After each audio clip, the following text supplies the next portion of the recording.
The original pitch for Horizon, it was very high level still, but some of the pillars that you see in the game right now were already there. The female lead, named Aloy, this gorgeous natural beauty that the game takes place in, and also the presence as the dominant life form of the machines.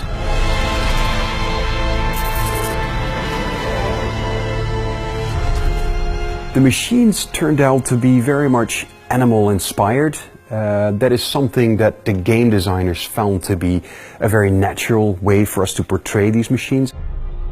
We knew basically we wanted them very big and very awesome, and we wanted lots of them, but we didn't necessarily know what the exact look of it's going to be.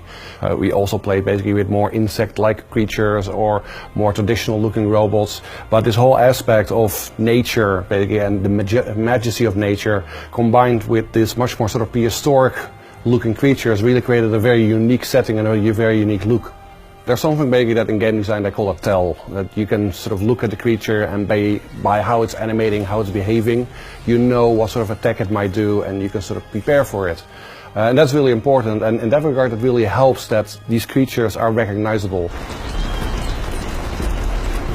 We came up with lots of ideas for different animals that we sort of wanted to recreate in the game.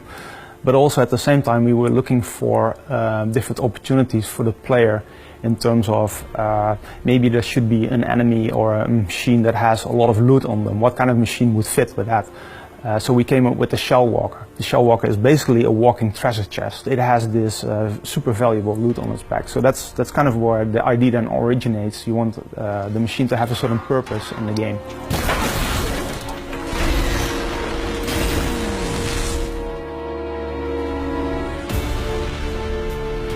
We wanted basically every aspect basically to have their own robots, and of course basically there are lakes and rivers and other sort of water bodies in our game as well.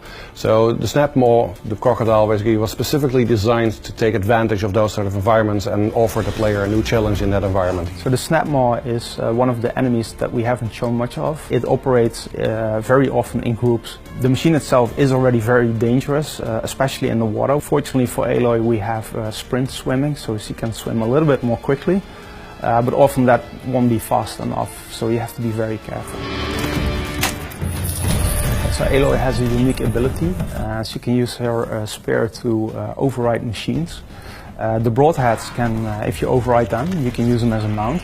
But if you override the Watcher, for example, you can turn its faction, so it will fight alongside, it will fight for Aloy.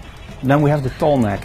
Once she manages to climb the Tallneck and overrides the Tallneck, she uncovers a large part of the areas. It clears the fog of war in that area, but also reveals machine locations throughout that entire region. She also unleashes a big blast that stuns any nearby machines in the region. So whenever you encounter a machine, you can see it in its idle behavior.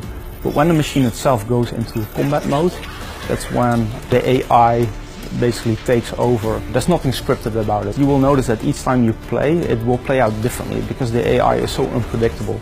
But you can learn and study their behaviors and get better at defeating them eventually.